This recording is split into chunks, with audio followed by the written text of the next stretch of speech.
Welcome, everyone, to episode number 108 of the Let's Discuss Gaming podcast. We're back. Oh yeah. The, my name is Triple J. I'm here with my co host, Dr. Games 101. What's going on, guys? It's been a while. Thanks for tuning in after all these weeks. Yeah, now some of the news we're not going to get to because I've been without internet until October 21st or October 20th. So I only started paying attention to the news when I got back online. So I didn't keep the stories. I didn't I didn't go all the way back from when I first lost internet to get those stories because I felt they would have been too old to talk about by the time that I got back because they would have been like a month old or nearly a month old. So Indeed. most of these all these stories come from like the last 2 weeks or were Oh yeah, announced in the last 2 weeks. definitely. Especially what's going on with games like Black Ops 6 and Valheim. So hmm Speaking of Black Ops 6, you ready to get started? oh yeah, I played that game as well too recently. Okay. All right. Well, I want to know what you're going to think about this. Black Yeah. Ops 6 has an option to pay for better audio. For Mm. $20, you can unlock a personalized audio profile to use with Call of Duty Black Ops 6. Please, we need money. In the Lots of week money. of its release, it's been revealed that Call of Duty Black Ops 6 has an option to pay $20 for personalized special audio. The third party audio tool is built into Black Ops 6's settings menu and will also be coming to Warzone with Season 1. A screenshot of the audio menu was shared by Call of Duty content creator Omega on X, formerly Twitter, showing a pop up offering a free trial for embodies immerse special audio. The service creates a personalized spatial audio profile based on players' head and ear shape and costs $20 for 5 years. Wow, so it's not even a one-time charge of $20. The paid service is part of the enhanced headphone mode setting in for which a pop-up screenshot is displayed prominently in the game's audio options. The setting uses a universal profile by default with the option to pay for a personalized one. Black Ops 6 isn't the only game to offer personalized spatial audio through Embody, but it's one of only a few to currently partner with the company. Final Fantasy XIV has differed personalized audio through Embody for a few years, while Cyberpunk 2077 added the option earlier this year. While Embody isn't the only third party company out there offering personalized spatial audio for games, it's rare to see the option built into the game's menus. Unlike other third party service, Embody's spatial audio is developed in tandem with each game developers. However, this means you have to pay for a separate immersed game pack for every game you want to use it with. Ah, there it is. There's the taker. While Embody's game packs aren't overly expensive for a 5 year period, the jury is out on whether they're worth paying for at all. Many Final Fantasy XIV players aren't impressed with the audio offering, according to Reddit posts on the subject, and some have pointed out that when Ebony provides it, it's not too different from Dolby Atmos. Call of Duty Black Ops 6 arrived on October 25th with preloading available now. If you do want to check out Embody's personalized audio options, it's compatible with the PC, Xbox Series, and PlayStation 5 editions of the game. So let's look at the comments. Game Boy 100 goes, seriously? They're locking game settings behind a paywall now? Mm. Cyrez Eraser goes in response, Jesus Christ, don't think they would start charging for audio profiles too. Call of Duty has become a complete joke. Mm. And Lone Wolf says in response to Cyrez Eraser, actually, it is not Activision that is charging the customer, as other posts are saying. It is a third party that is charging the customer. For some, it may be a purchase, and for others, maybe not. So, are you going to pay $20 for an audio profile for 5 years with Call of Duty Black Ops 6? Fuck no. Mm. I'm not gonna spend 25 bucks. Oh yes, $25 over was it 5 years or something like that? That's like what, a dollar, oh 50 cents or something like that every month for 5 years, so shit like that. So I mean, I mean, you really want to immerse yourself into that kind of audio. I mean, whatever the newest Dolby Digital format is now in today's world. I like to stick with my Dolby Digital 5.1 from like the 2000s, so don't mind me.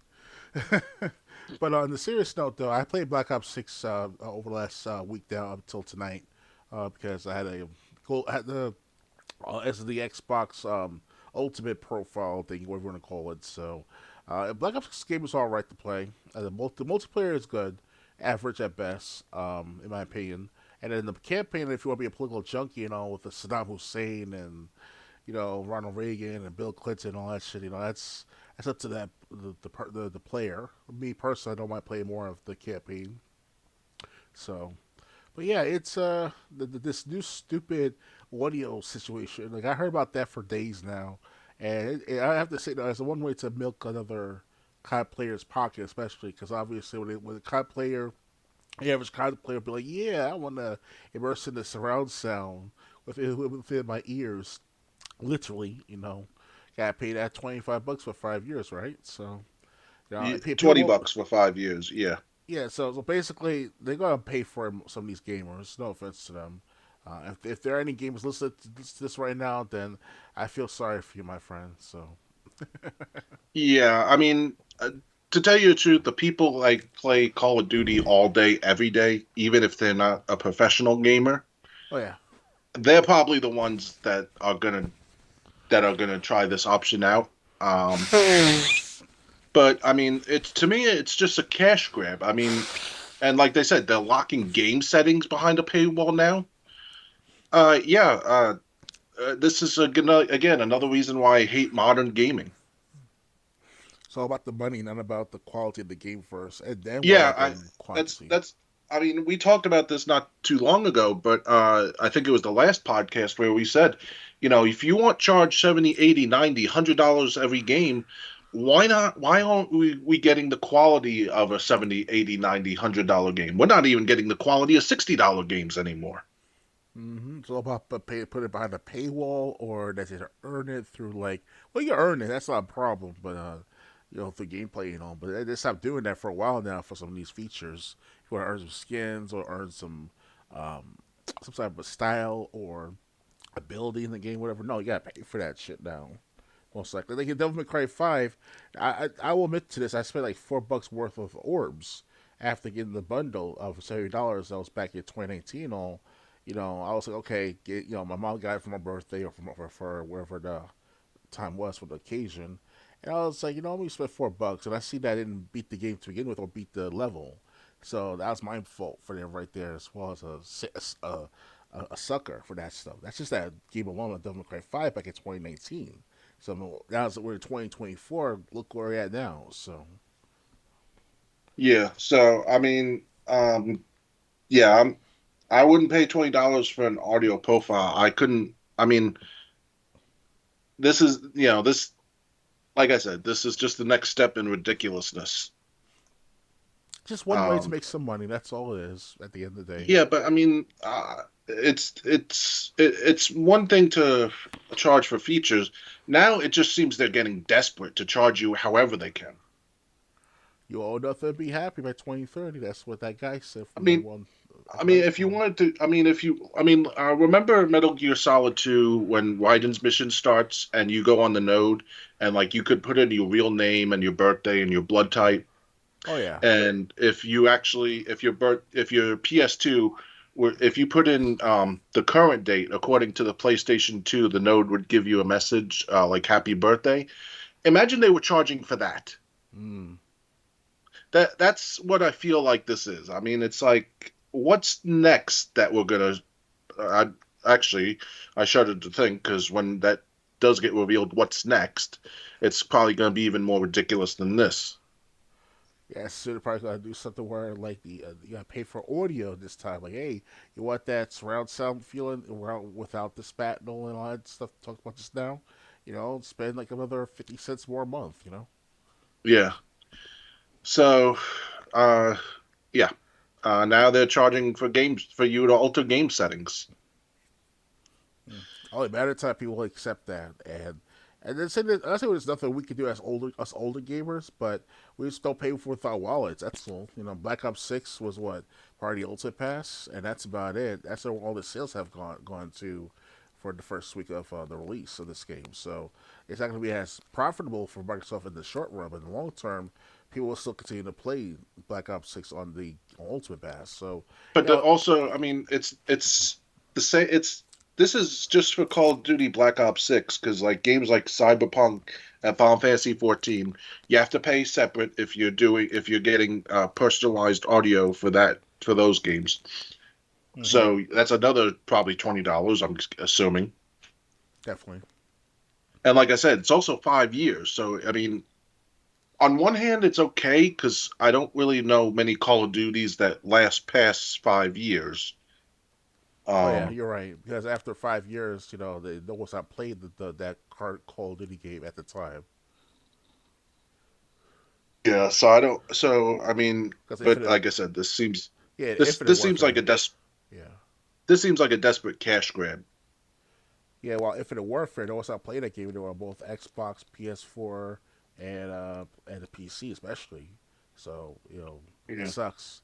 Because that's how it is in most Call of Duty games. Like you play with them, it becomes popular for the first year, and after that, it dwindles down the year by year for the newest Call of Duty or newest game out in the market. And that's how it is.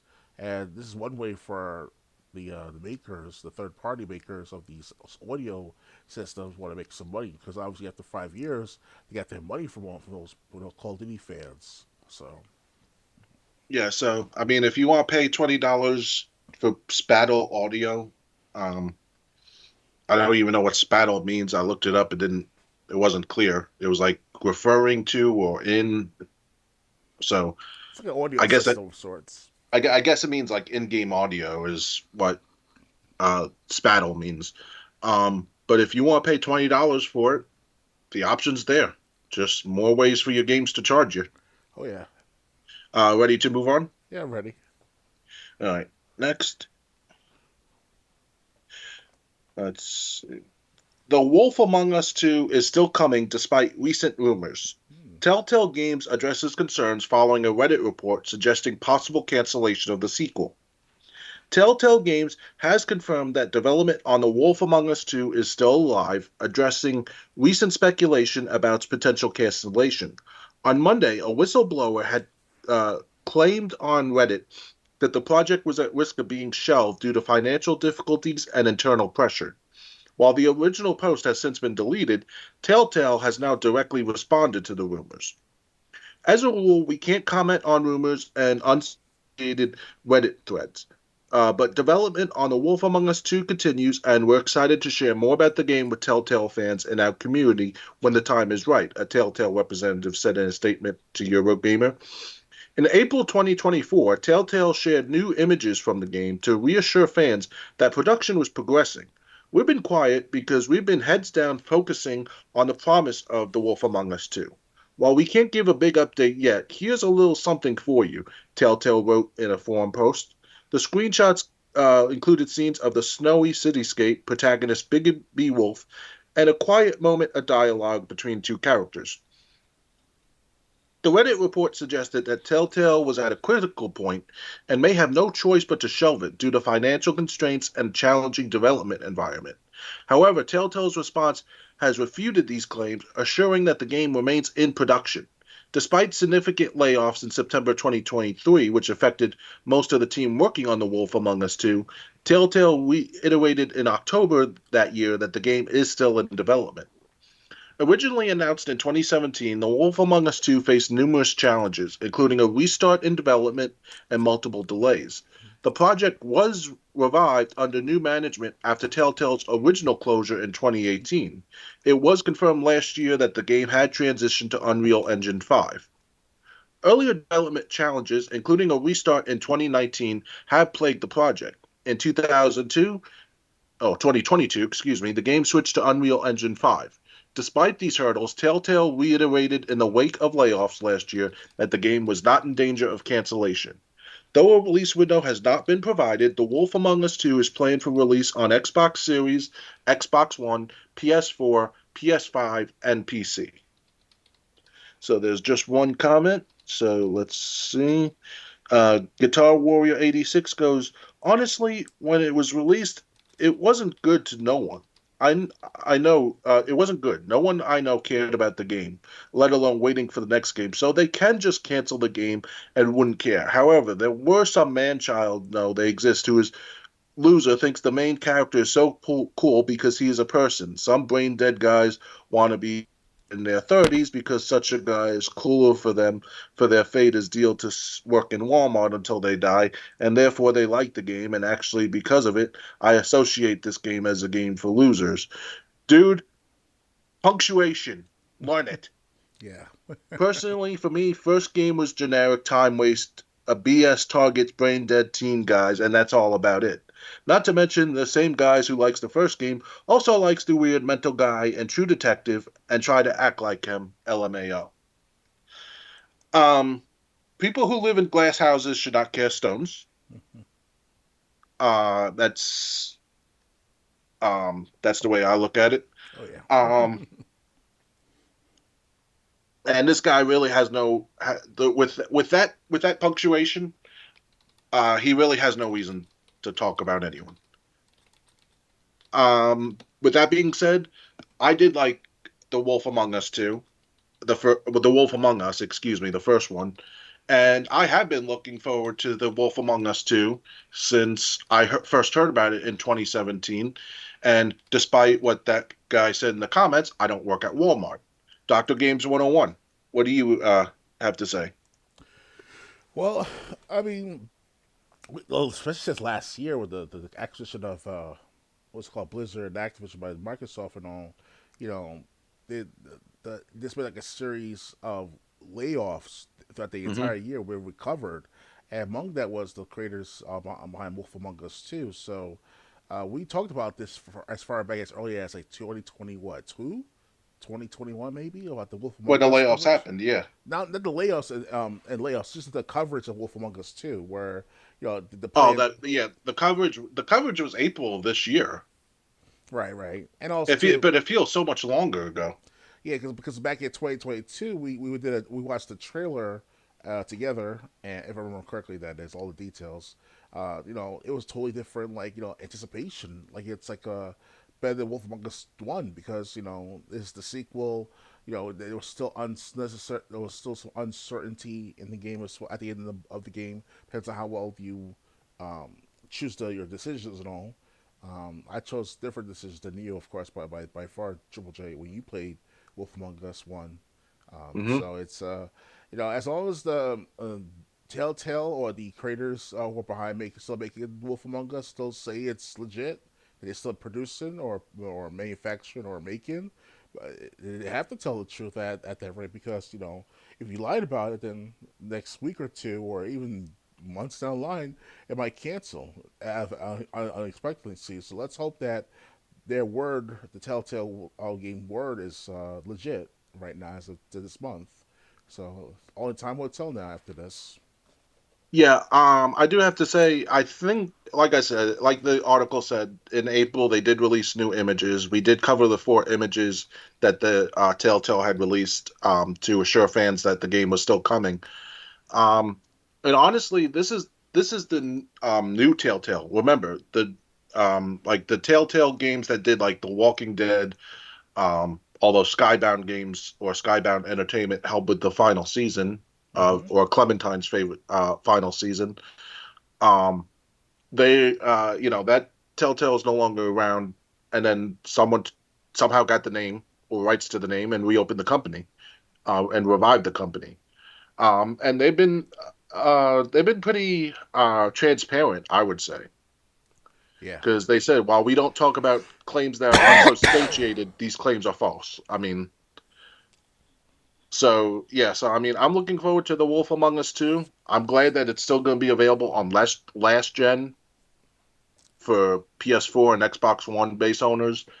Um, yeah, and on take whatever you need. I mean, they did switch to Unreal Engine 5 in 2022. So, changing the whole game engine, I'm surprised the game they probably had to restart from scratch.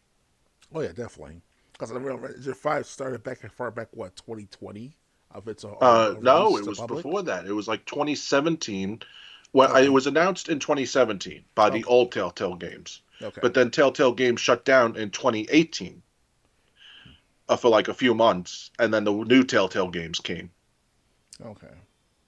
And and while Telltale said we're really more interested in establishing new IPs, we know fans want The Wolf Among Us too. So we that is one project we are working on. And then the whole thing with COVID, I'm sure didn't help. Um, so Yeah, so fans were between the disappointed. pandemic, between layoffs, switching to a new engine, it's really amazing that this game is still in development because like any one of those things could have made the game shelved forever.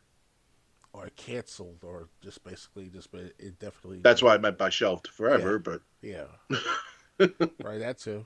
Again, games like sci-fi, even though it's different companies or different aspects of time, like sci-fi filters pretty much shelved, and uh, the old way of Crash Bandicoot was shelved in a sense. I mean, of course they did Crash Bandicoot 4 and all back. It wasn't called back in time or back at it again, whatever it's called. That I heard that game was good still. So it's it just had a yeah, it totally was different good. atmosphere. Yeah. Crash Bandicoot 4, well, I heard all I really heard was that it got low sales. That's why Crash 5 never happened. Um, Yes. they were disappointed by the sales figures. So, um, Yeah, only yeah, us but old school older gamers know about Crash 4, at least with the fact of the sequel and all want to play that game sooner or later. I always want to play right. Crash 4, so that's why I mentioned that. Well, I still have Crash 1 and 2 on my PS3. Okay. So, um, I just have to do the memory card thing so I can actually save my game data. Um, but anything else to talk about The Wolf Among Us 2 or ready to move on? We can move on now. Okay. Next, Like a Dragon, Pirate Yakuza in Hawaii is a decent bit longer than previous spin-off Like a Dragon Guy. Like a Dragon, Pirate Yakuza in Hawaii is a decent bit longer than spin-off Like a Dragon Guide and the Man Who Erased His Name, developer Mugo Gotoku Studio has said. In an interview with Famitsu, translated by GameRant, series producer and RCG studio head Masayoshi Yokoyama said the incoming pirate adventure story is roughly 1.3 times to 1.5 times longer than Like a Dragon Gaiden. This last game, which arrived just a few weeks ahead of the colossal mainline entry Like a Dragon Infinite Wealth, could be completed in around 12 hours if players plowed through the main story, though completing everything took upwards of 32 hours, according to How Long to Beat. Okay.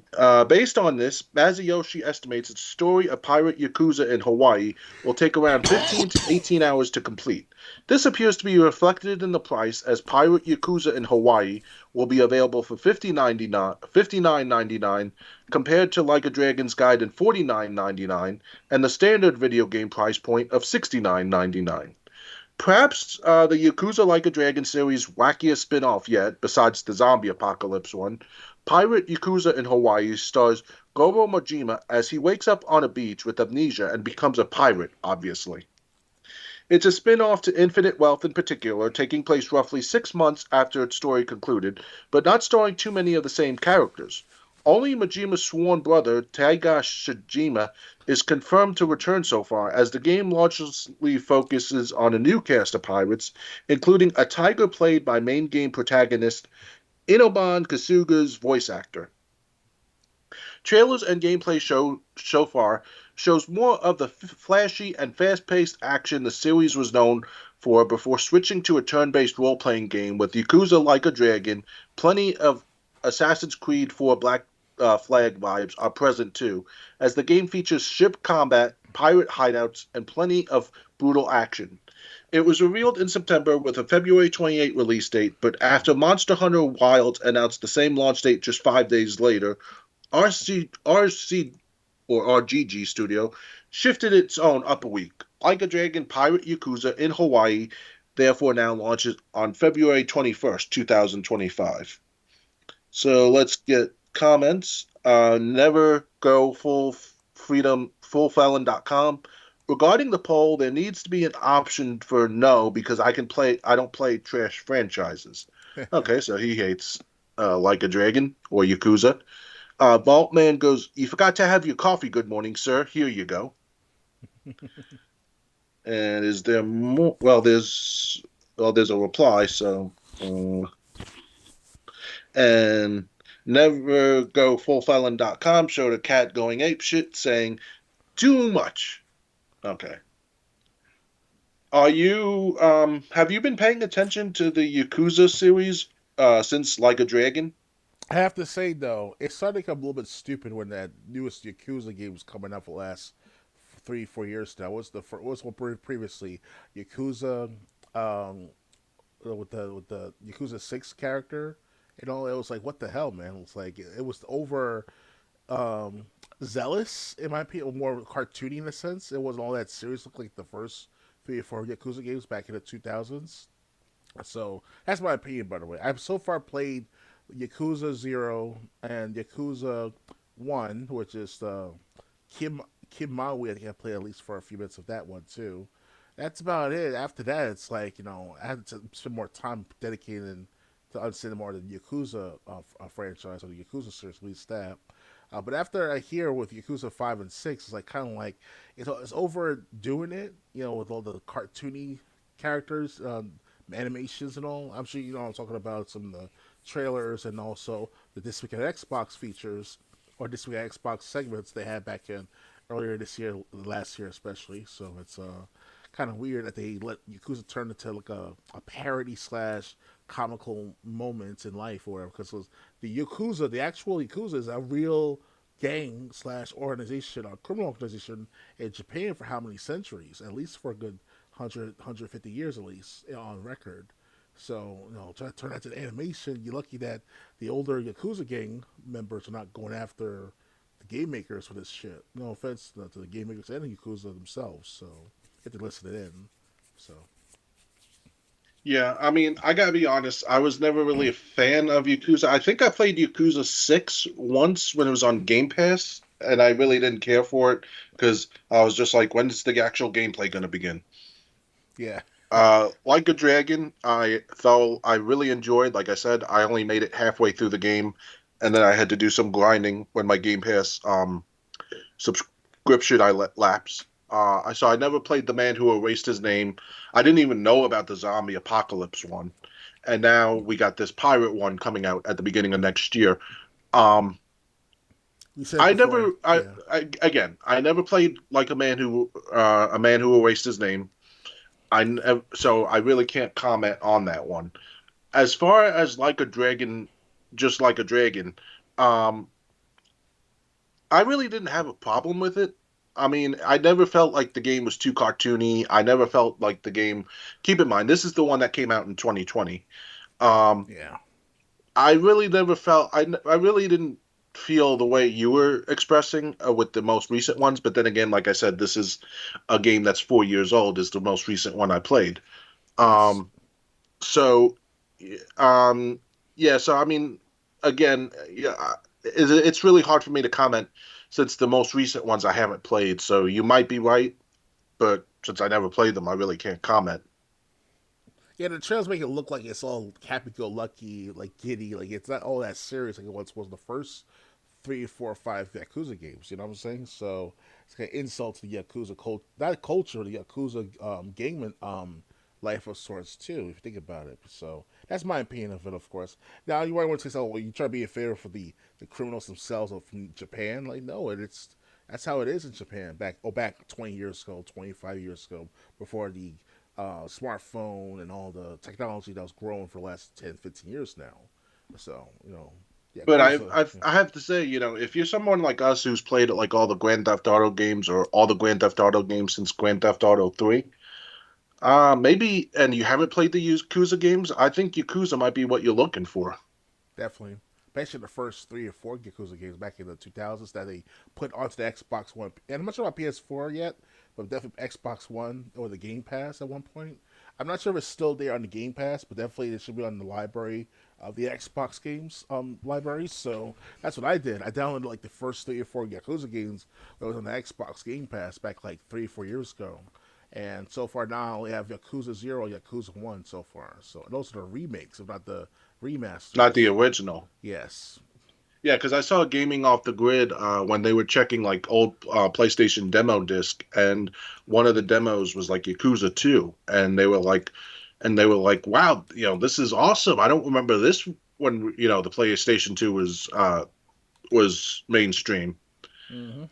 So yeah, but I mean, well, like I said, I can't vouch for anything after Like a Dragon. But I say Like a Dragon's good, and maybe you want to try the old Yakuza games. But like I said, Yakuza 6, I was just like 30 minutes, still no gameplay. Mm-hmm. 35 minutes, no gameplay.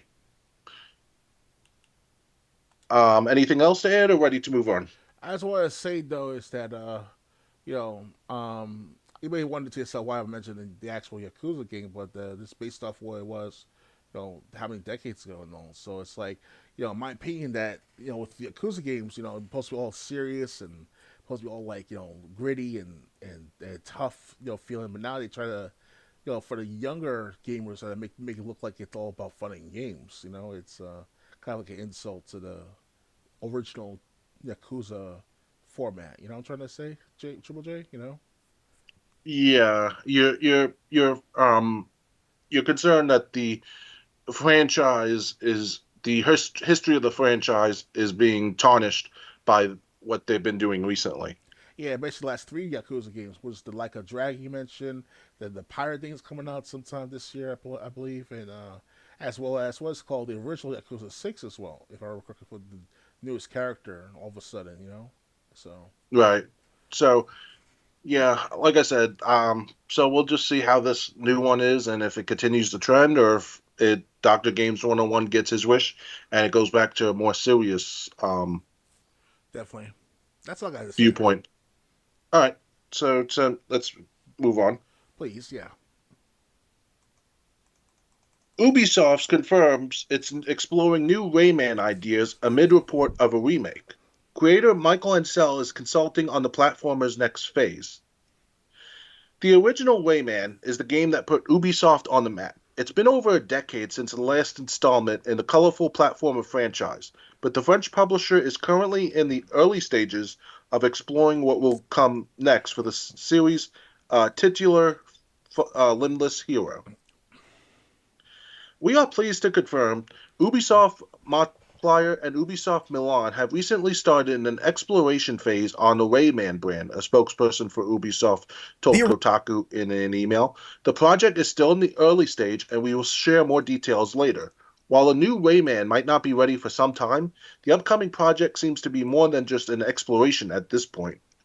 Ubisoft's statement came after Inside Gaming reported that a Rayman remake, codenamed Project Steambot, is in early development and that former members of the Prince of Persia: The Lost Crown team were moved to this new project after a sequel to that game was canceled and disappointing sales. Insider Gaming also reported that the original creator of Rayman, Michael Anoel, was consulting on the project, a move which rankled some developers at Ubisoft due to the former's director reputation for toxic leadership.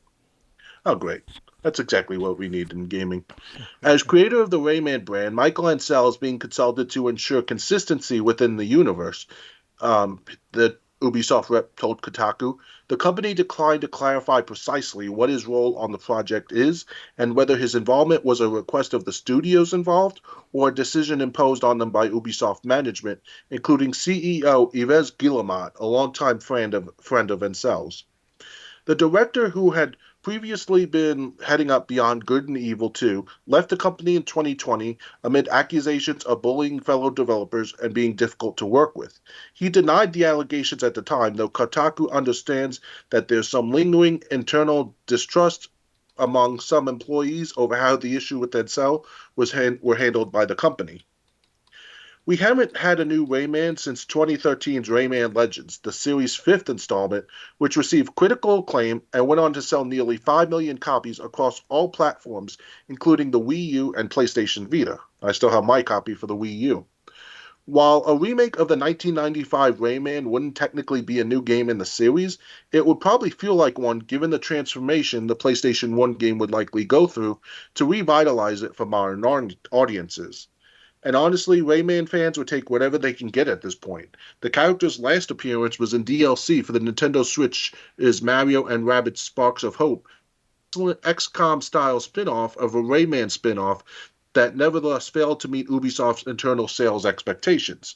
That game was also made by the company's Milan studio, which is reportedly leading development on the Rayman remake, and whose creative director left earlier this year after 25 years of service to start something new.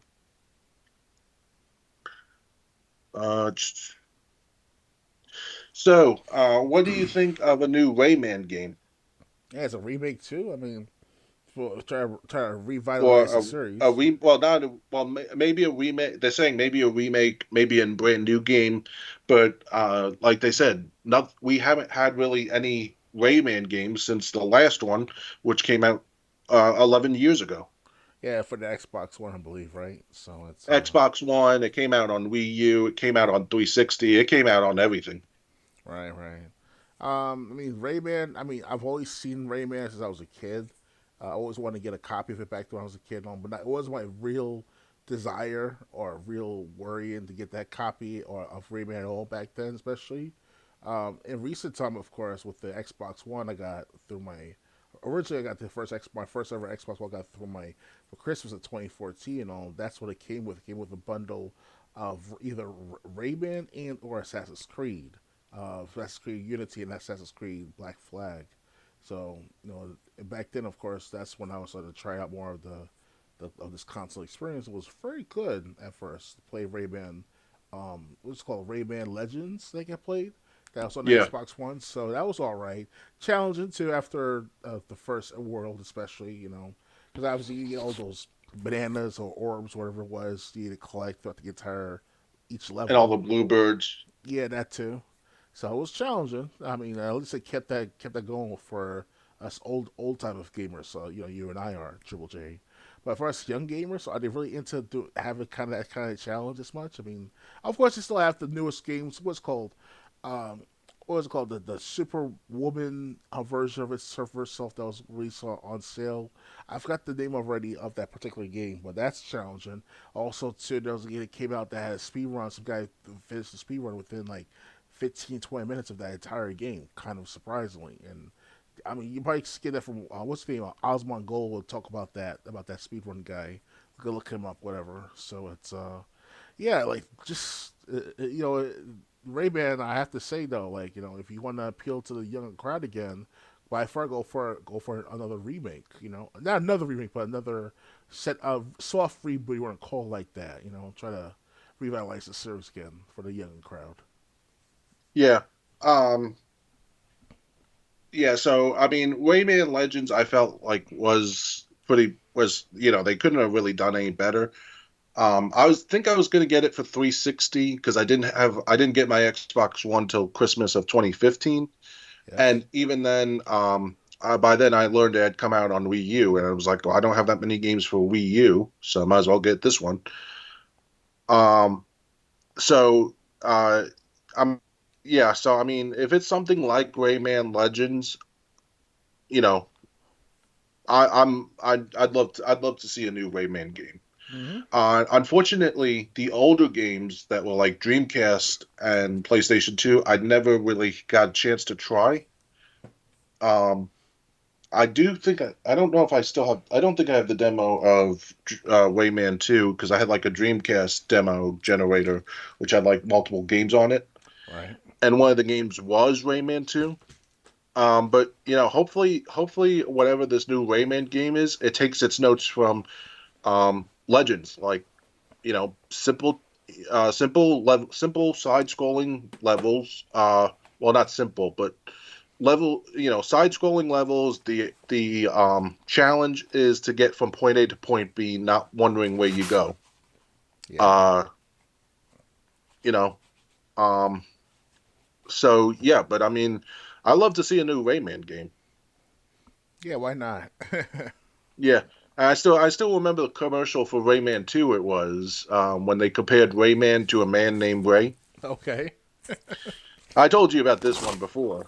Uh, like, oh, well, you know what? If I talk about the commercial, I can't do it justice. But if you're wondering what I'm talking about, you could probably find it on YouTube. So look for the Rayman 2 commercial, and you'll see what I mean. Okay. All right. Anything else to add, or ready to move on? We can move on. Microsoft CEO Satoya Nadella gets $30 million pay raise amid year a massive gaming layoffs, and that's after he took a voluntary pay cut. The CEO of Microsoft, Satya Nadella, is getting a pay raise, a $30 million one. According to a proxy filing published earlier this week and spotted by NBC, Nadella's compensation for the fiscal year 2024 totaled 79,106 no, 79,106,183. 2.5 million of this was his base salary. 71.24 million was stock awards. 5.2 million was non-equity incentive plan compensation, and the rest was a mixture of other types of compensation. This is significantly higher than last year when Nadella's compensation totaled 46.5 million.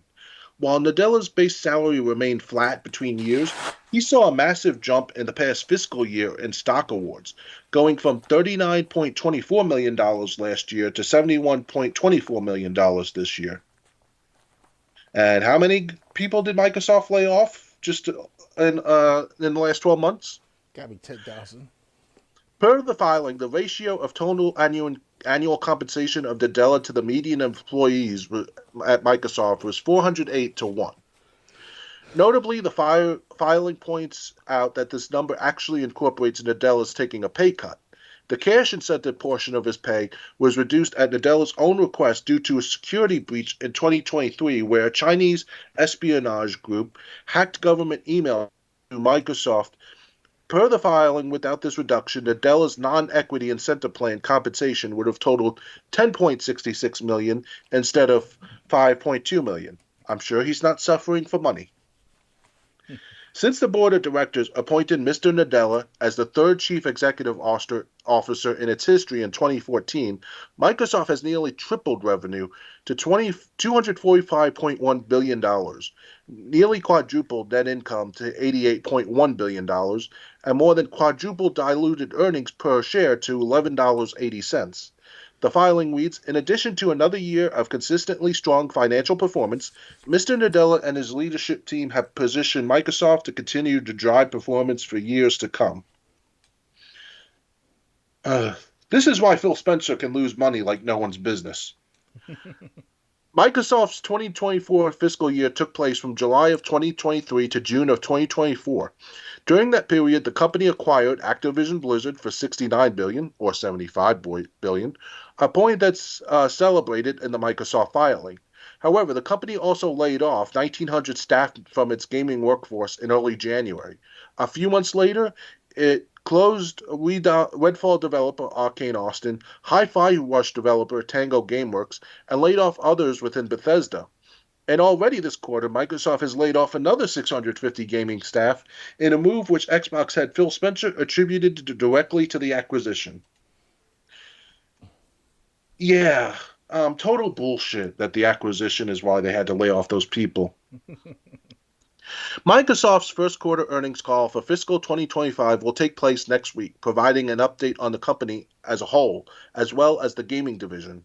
Microsoft has been doing well on the strength of Azure, Cloud, Office, and its other divisions, and the Activision Blizzard acquisition has provided it with a significant boost to gaming revenue.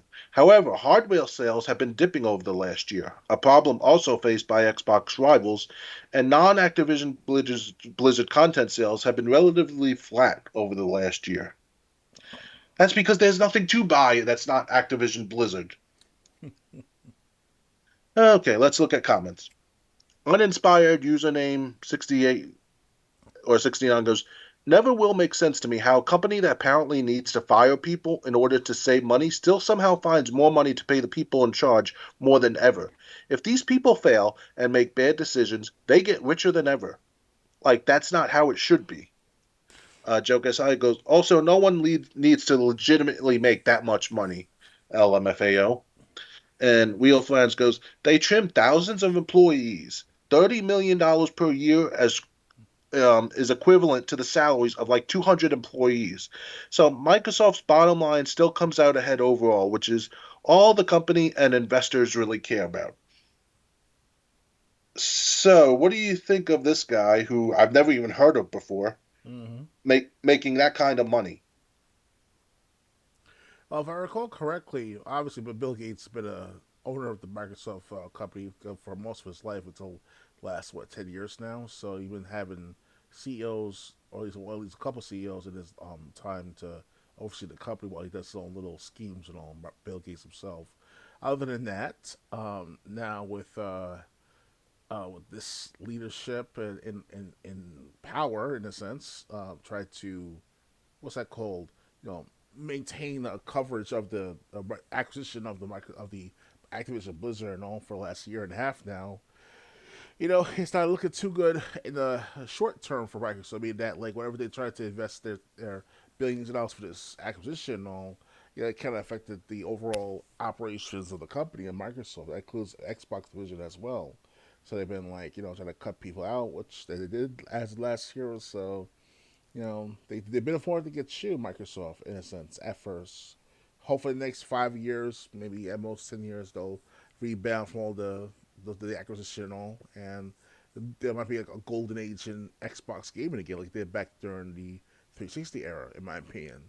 So it's I mean, as far as that's concerned, this $30 million pay raise, of course, that's a little bit of a slap in the face to the average worker working for Microsoft because obviously, especially the ones that got laid off. So us gamers may not be affected by this necessarily too much yet, but the workers at Microsoft are being affected by this. So yeah.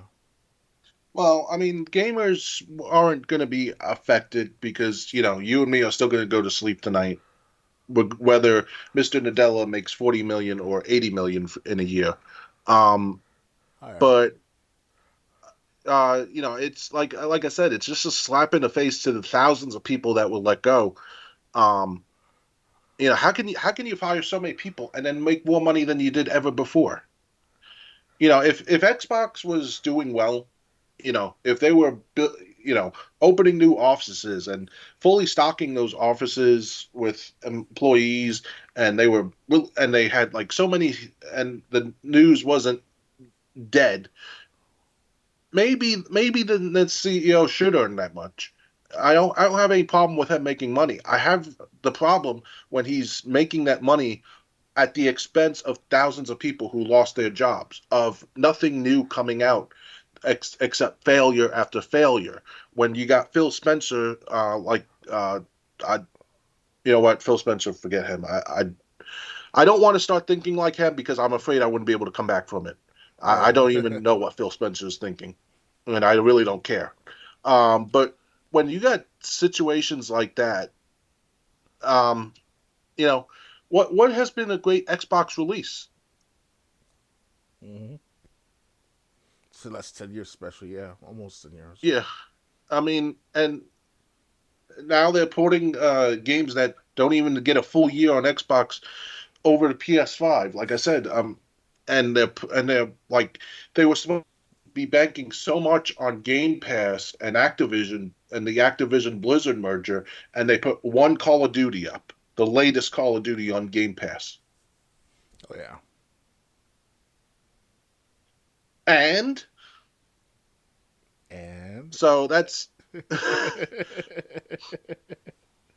yeah, it too bad I sucks. didn't have a crickets chirping. Too bad I didn't have a crickets chirping sound effect queued up. I know. I should Um, be reacting more to this than ever, but it's the typical well, we corporation. also really don't plan out what we're going to talk about. Most of it is off the hip, as they would say. So, Yeah, shoot from the but hip, like the rock song. so it's I mean, this guy's making money, and it's like I don't really know anything to come to that to be excited about that Microsoft is doing. Yeah, and also too, if I recall correctly, based on this is public information, by the way, the Microsoft as a company itself is about $3 trillion worth on the stock market, if not in actual as a company, the value of the company. So it's yeah, they have all the money in the not all the money in the world, but they have just enough money to get by just to buy the acquisition of Microsoft and Blizzard and the Xbox division, of course, will not be affected too much by it because that's just an add-on to the Microsoft's value because they don't have to invest too much into the gaming world or the gaming aspect of the markets of the world and all because that's just a small chunk from their 3 trillion, not even in a sense. So it's yeah. Yes. So, I mean, this guy's making money, good for him. But really, they couldn't have used that money to keep some people employed. Like I said, if you needed the money, fire Phil Spencer and his yes men. Um, The but but I mean, it's hard to separate Microsoft and Xbox. But there's still, they even talked about the firings from Xbox Studios and Xbox offices in the article about how much this guy's making. Do you have anything else to add? Oh no, not at the moment. Sorry, I had a connection problem at first. Sorry about that. Okay. The next one, it's the video. We're going to talk about the video you showed me. I'm going to let you talk first on it. The digital game ownership discussion. Yes, indeed. We're up to that part right now. Good. Yeah, it's obviously for the last at least 10 years now, we had direct access to digital ownership of games on the Xbox One, especially because since the end of the 360 era, people can now like copy their disc, put onto the hard drive for a better performance, or not better performance, but to have direct performance of the console itself. So, especially with Halo 3 and other games like Remember Me and stuff like that. That was Remember Me is only for the 360 title. Not it's Xbox compatible at home now, so it's that sucks. So it's those type of games as well. So especially now Xbox One, PS4, now it's all digital, down from the store and all well and good, right? As very convenient for the average gamer. But now we're starting to see over the next how many years now, especially within the next 5 to 10 years from now, especially on the Xbox or PS4, where the digital libraries of our consoles will probably be deleted altogether, or be null and void, or just basically obsolete, or just you just can't access them at all because of the servers involved in maintaining the digital services. They start to excuse me, they start to cut that out after a certain amount of time with certain generation of game systems. As you can tell with the Wii shop and all, the Nintendo shop, the Wii U shop got shut down last year or two. As an example, so the average Wii player, Wii U, Wii player, depends on which one you go to, they can't access their games until anymore after they got deleted from the actual hard drive of the game. So that's okay at first. You get to keep your digital games at first. But with Microsoft's Xbox One, from what I hear, is that once until the support ends with the Xbox One systems, now these digital games are just basically useless. You can't play with them at all. So what's going to happen for the next at least not a year or two, but like 5 years from now at least, people will start to rise up, or if you want to call it rise up, like perhaps riot, in a sense to Microsoft. Hey, what's going on with my games? Why can't I play my games anymore? Especially on the Xbox One. So it's yes, of course. What Richard Nelson said that you can play every Xbox One game on the Xbox Series X and S as one example. Unfortunately, that's not the case with the 360 game titles as well, and the original Xbox One. So, it's iffy. What we're going to see for the next few years from now, Triple J, is that you're not going to have no full ownership of your games, even if you paid for them. And now, with as one example, SteamPowered.com, aka Steam, now they have a policy that they were forced to put onto customers saying that you may not be able to own your games after purchasing them. You basically can't own them, you're just buying the rights to them for that temporary usage. So it's going to be a slow transition into understanding this technology of digital ownership. I wish they can change that around because at one point with Nintendo and all, when you buy Nintendo parts back in the '90s, like the Super Nintendo, you get to keep the game physically, obviously, and then play anytime you want to until the game croaks or the system croaks or both.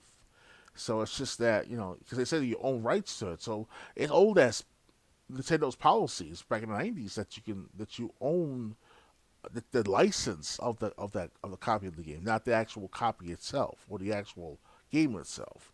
So there's nothing surprising to most older gamers listed. They keep track of the laws, keep track of the trends and all in these ownership of games. So it's gonna be interesting to see what the next 5 years what's gonna happen of its actualness of this lack of digital library, not digital libraries, but the lack of controlling or owning your digital library of games that Microsoft, Amazon, Netflix, or whoever these companies are just take that away from you and they say, "Oh, you didn't download that game. Oh, you didn't buy that game." Like they did with that Bayonetta game, not game, the Bayonetta DVD movie that I bought. Well, it's not a DVD, but I can bought DVD later on. But the digital copy, this is a personal story of mine. Digital copy of Bayonetta Blood Moon, the movie, what it's called. I bought like for $5 on sale. I got rid of it off my library, telling me I didn't pay for it, and now it's back on my library again as of like this year. So I complained about the matter too to them. So it's just that one example. Like you got to keep track of it, and it's hard to do that as an average gamer and an average person just trying to play for the sake of free time. So Yeah.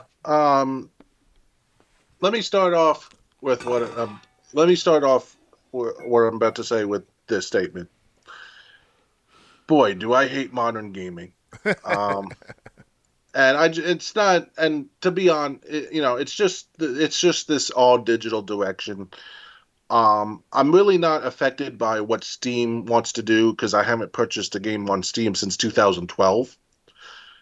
So, if they want to take away games that people have paid for, that's their business. I'm not saying that's right. I'm just saying it's not going to affect me personally, regardless what they do.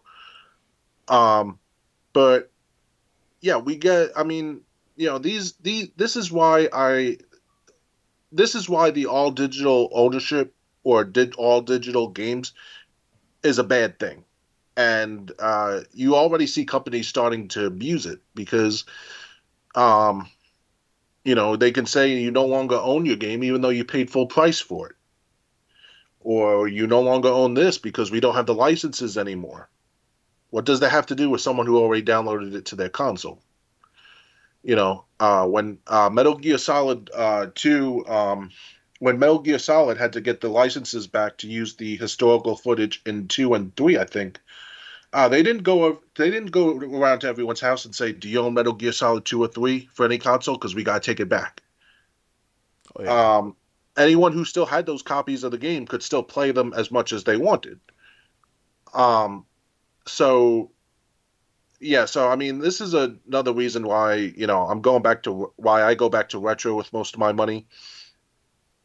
Um, as a matter of fact, I got Quackshot starring Donald Duck right here on Sega Genesis. I can play nice. that on my Sega Genesis anytime I want. I can play Toe Jam and O in Panic on Funkatron anytime I want, and I don't have to worry about an online server or Sega saying, "Oh, you don't own that game anymore."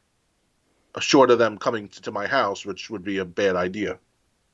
And waste of resources too in the long term. So, yeah. So I mean, this is uh, this is just how they can basically game developers and like console developers especially are getting control. It's if everything's online, everything can be taken away at any time. Hmm. And what Dr. Games 101 said, well, every game on the Xbox One is going to be ported to the Xbox Series. Great. So you got to pay another $60 or more if you want the same game that you had. Who wants to? I mean, if you want to pay, if I wanted to pay like 150, $200 for multiple copies of a game, I would have done that when the game first came out for its original system and kept copies in plastic. I don't want to buy my games all over again. Unfortunately, I sold most of mine, so that's why I'm getting them back now. But that's a different story. That was my idea. That was my decision. Um, I didn't have some company saying you don't, even though you paid money for this, you don't own it anymore. Mm-hmm. And it's just bullshit. And honestly, I don't think many people pay attention to this, but I do see a lot of people making their own videos on YouTube saying why I'm going back to retro gaming, or um why modern gaming is no longer, um because I feel like gaming, despite a few uh outliers, modern gaming is like the dark ages of gaming. Mm-hmm. Microsoft keeps releasing dud after dud, like Redfall and Starfield, and then they claim they lost the console war, they and then they are signing games over that are over the PlayStation, with when they have had like 4 months on Xbox One. But again, but at the same time, it's basically like we're being told, yeah, if you buy a digital game, you own it as long as we want you to. And Yeah. no, I paid to own the game, or to own my copy of it. And that's why I think go back to retro gaming, because honestly, PS2, 360, PS3, you're not going to really get any better than that. I think some games have went down since um since the Xbox One and PS4. I have to say, again, there've been bright spots, but I mean, I liked like a Dragon Gaiden. I like Shadow of War, but Shadow of Mordor was originally a 360 game. Um, Yeah, I remember that. so with the 360 games, which is mostly what I play on my Xbox One if I'm not watching YouTube, uh, yeah, it's just another reason to go back to retro. And this is another reason why, because now PC games are trying to say you don't own it digitally. For all these decades too, because back 20 years ago, before Steam started to start to become more popular, back in the 2000s, you had to go to your local Best Buy or your local what's it called, um, Nobody Beats the Wiz, and buy games physically, and it'd be Yep. like games like Hitman 2 or Alien vs Predator 2. Those are the games I bought from the store and all. And they'll be like, say, oh, it's cost $10 with a disc and all, and then you need to sleeve the disc in order to play the game, obviously, and also the code to play online, especially. But that's it. You own it. And when the servers shut down, there were people to take over and start to make their own servers, like Alien vs Predator 2, for example. And then 20 years later, it's still thriving, or still has people still playing the game to this day. And that's a good thing to some players. So that preservation of games, it's one thing to preserve to get rid of games as a company, whatever. It's another to like prosecute or to penalize gamers for preserving your work stuff that you made in the past. And that's what's going. That's a bigger problem too. It's one thing, like I said, it's just one thing where things will start to get out of business of a company or a sale, whatever, and all of a sudden the gaming company say, oh, you can't make that, produce that, or maintain the copy or maintain the servers because we say so as a company, and even though we're out of service or we're moving on certain different projects and all, that's still a problem for the companies like Nintendo, as especially them. They hate people preserving their games as of last 10 years now. So Yeah, I mean, just to put this, just to compare this to like PS2 gaming. What if someone said, "Oh, you can't play Metal Gear Solid or Metal Gear Solid 2 anymore because you don't own it, even though you bought it on release day"? Oh, you want to play Max Payne? You don't own that anymore. oh yeah, And we're not selling it, so you can't play it. and you can't You know pirate it. it. Yeah, so I mean that's what it will lead to, basically. Um, but I mean, these games, the difference between those games and what we're talking about is those games they can't take away if you own them physically. The whole game was on the disc. It didn't need an online server to run. I never hooked my PS2 up to the internet. I didn't try online gaming until the PS3 360 era, Definitely. even though I had the internet adapter and I later had the PS2 built. Well, by the time I got the built-in one on PS2, I already had 360. But my original PS2 was the fat, like blocky one where you had to screw the internet adapter um, on the back of the console. Oh Um, yeah. and I never connected the Ethernet. So most, but like I said, any game I want to play on my PS2 that I own, I can play it. If I want to play Quackshot or Sewer Shark on Sega CD, I can play it. And as long as I got power, electricity, no game company can tell me otherwise. Hmm. Unfortunately, that protection and ownership seems to be disappearing really fast when it comes to digital games. And the younger gamers, they look at this current technology as like a ownership of sorts. In my perspective, that is, it's the perception of reality is kind of like different for the younger gamers, where it's like, oh yeah, I own this game on Xbox One and Xbox Series or PS4, PS5. The company's not gonna take it from me.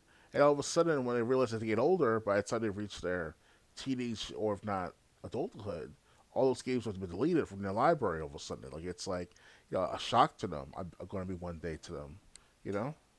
Yeah. So, like I said, the more they push this draconian style of digital ownership, I think you're just going to push more gamers back to retro. We were excited about, see, as gamers, we were excited about the possibilities of Xbox One and PS4 and digital games, so you didn't have to get a game from the game store or wait for it to be delivered. You could just download it and play it right then and there. But if this is how it's going to be used against gamers, maybe gamers are better off going back to the past. Indeed. And the past is not, and the past, especially with PS2, PS3, 360, the past is not that bad. Mm-hmm. Time Crisis, Metal Gear Solid, Zelda games back in the 2000s and earlier. It's a beautiful Yeah, thing. so I mean, going back to the past is not such a bad idea. I mean, a lot of the games from the past are better than the ones coming out now. Mm-hmm. Um, Because most of the makers are hate games over here and too. That's the screwy part of the production of these games. Like how you hire people that hate gaming or playing games make your video games from the start of it all. It's just doesn't make any sense. So actually, yes. that's one another issue too altogether. I should have thought about not talk about that, but it's another issue too. And now all of a sudden there's these gamers out there. Well, if you want to call them gamers, well, they are gamers actually, but they're not age group on Triple J. This I forgot his name though. He put purposely for last year now create this movement online called savethegames.com or some stuff of that sort. He's from Europe, and he talked about how us gamers, and at this rate though, so it seems like it's impossible to tell the EU, the European Union, at least that one entity, to preserve games or to make sure that games are not being deleted from the libraries of these companies, we want to call them. So it's kind of like a one step further to advocate an organization with this particular group of people from Europe. So I just want to let the guys know out there to look it up and see what he's talking about, and he'll be telling the truth of some means and ends. Because let's face it, we may hate politics, we don't want to get involved in politics, but politics love our money and they take taxes from us. So it's kind of like you might as well take part in it somehow, some way. So At least be aware of your rights and be aware of when a company is abusing your rights, or denying your rights. oh That's yeah, and like I said, uh, with how disappointing modern gaming has been, unless something changes, I think you're going to just see more and more videos on YouTube of, hey, I give up on modern gaming, but I'm going back to retro, and here's why. oh yeah. Anything else to add, or ready to move on? One more thing, I just want to say to you guys that if you're listening to, especially of a certain age, let's say you're 40 and under, especially as gamers, you do have rights to your own personal ownership of things, wherever you have, from ranging from your computers, your TVs, your beds, you name it. So it's kind of like, these companies can't just say come to your house, literally say take our stuff back because it's been 5, 10 years later, and we don't want to make those make and model of those beds or those TVs or computers, anything of that sort. So don't let these companies tell you otherwise. Tell you that they're your mommy and daddy's got to tell you what to do with your products. You own them, you earned them, you made money and paid for those products. So know your rights. JFK, John F. Kennedy, the president from the 1960s, he said to you guys that you have a right to ownership of your as a consumer, gamers, movie watchers, you name it. Like back in it was 1961 before his death, only created the JFK Consumer Bill of Rights. One of them happens to be the right to be informed. And you have the right to be informed what's going on with these companies. If they're not going to tell you otherwise, then you have every right to fight against them legally, if not, professionally or whatever. I mean, hopefully this leads to violence and war and aggressions over this stuff. But let's hope in the next 10 years, it's gonna be by the book, and take it from there. That's all I got to say for the matter. Yeah, and speaking like how this has been going on for movies again, why I have physical movies. No one's taking that from me unless they burst in my house and actually try to take it. Oh yeah, they're, Um, they're not gonna take my fucking Bad Santa movie, yeah. You see a Bad Santa Anything before, else? right, Triple J? Yeah. Anything else, Dad, or ready to move on? Right, so I recommend watching Bad Santa, guys, and Bad Santa 2. Well, that you would have to be left up to public. Discretion, That yeah. would have to be left up to individual perception. Yeah. I'm ready to move on. All right.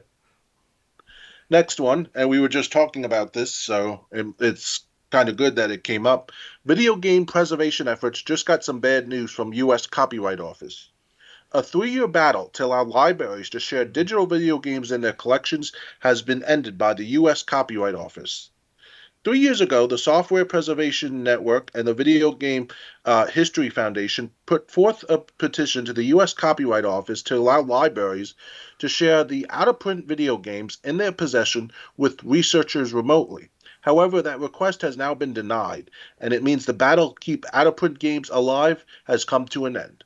The Copyright Office, with the Entertainment Software Association and other video game lobbyists, argument that letting libraries share digital access to their titles would lead to a significant risk that preserved video games would be used for recreational purposes. Essentially, the argument is that researchers enjoying the remote games would constitute copyright infringement. The Video Game History Foundation released a statement decrying this decision while pointing out that it helped prove that around 87% of video games released in the United States before 2010 remain out of print. Video Game History Foundation founder and director Frank Cafaldi also shared his own statement saying, I'm proud of the work we and the orgs we partnered with did to try and change copyright law. We really gave it our all. I can't see what else we could have done. This fails the need of citizens in favor of a weak sauce argument from the industry, and it's really disappointing. The Copyright Office's decision also stated that giving libraries the asked for exemption would potentially harm video game companies' attempts to repackage and sell their older legacy titles to modern consumers. Of course, you don't get to play Resident Evil. We'll put it in a collection and you can pay us $60 for it. Mm-hmm. But as noted by the VGI, even companies like Nintendo have let many older titles fall out of print or remain unavailable to consumers as downloadable titles.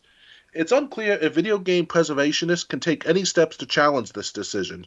Meanwhile, the ESA already announced earlier this year that it opposes any compromise about sharing out of print games remotely among researchers. So let's get comments. Jay Hausch goes, "Oh well, we'll have to do it illegally. No big deal." Girl, you so crazy says in response, "It's legal in other countries. We could just do this somewhere else. It doesn't have to be here." And Girl You So Crazy also says it's still possible this could continue in another country. Um, so I mean, we kind of talked about this, but this is something a little different because this was about out of print titles that games are not making money off, that developers are not making money off of. Um, but what do you think of the decision that was handed down?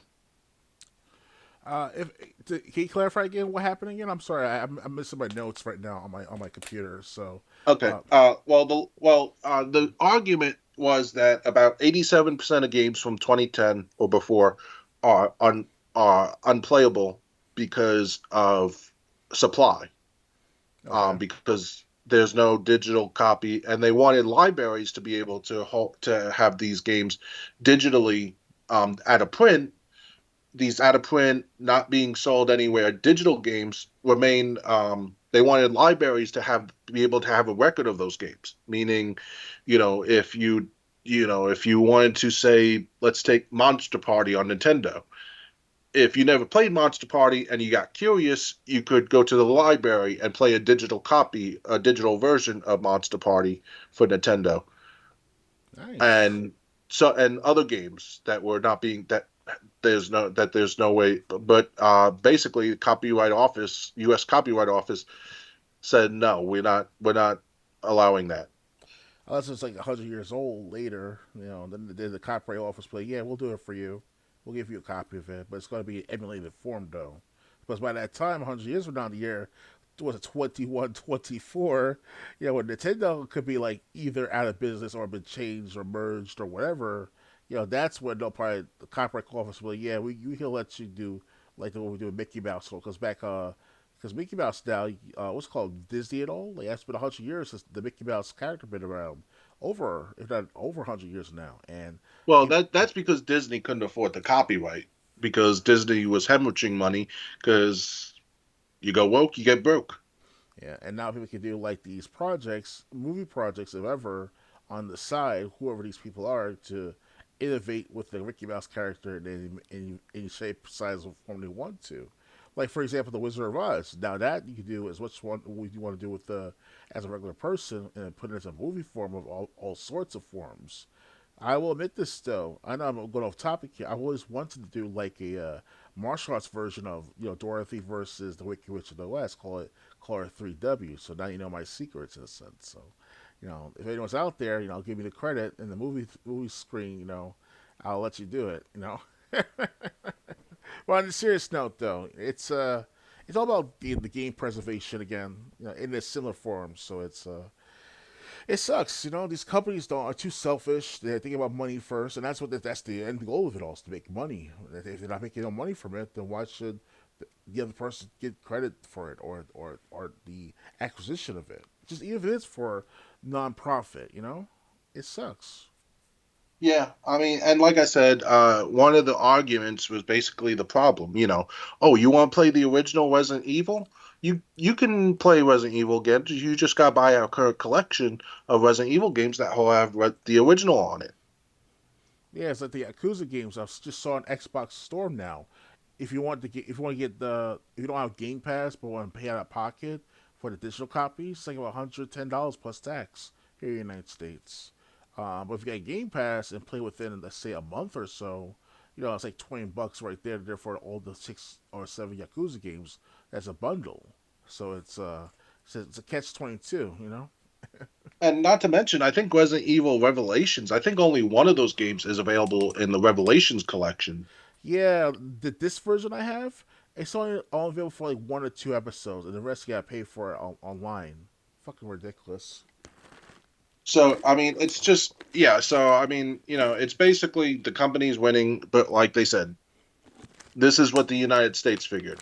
Just because it didn't happen here doesn't mean it can't start in another country and work its way over here eventually. So Oh yeah, like with that thing we talked about with the European gamer that they want to quick that movement to preserve games and via the European Union because the European Union has kind of that kind of power over the copyright laws over in that region. So yeah. So I mean, unfortunately. I think the wrong decision was made because they said this was for non-monetary purposes. This was just so people could play games that they never played before, that aren't being sold. So, developers aren't losing any money. This is just games that, are hard to find or at least have a record of. Even if it is a common game like Super Mario Brothers 2 on Nintendo, yeah, you can get Super Mario Brothers All Stars and play Super Mario 2. But if you want to play the original Super Mario 2 US version, with the original graphics, original everything,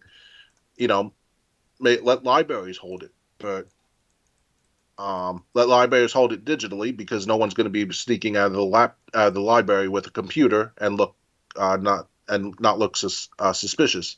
Yeah, Um, but yeah, unfortunately, um, video game preservation continues to struggle.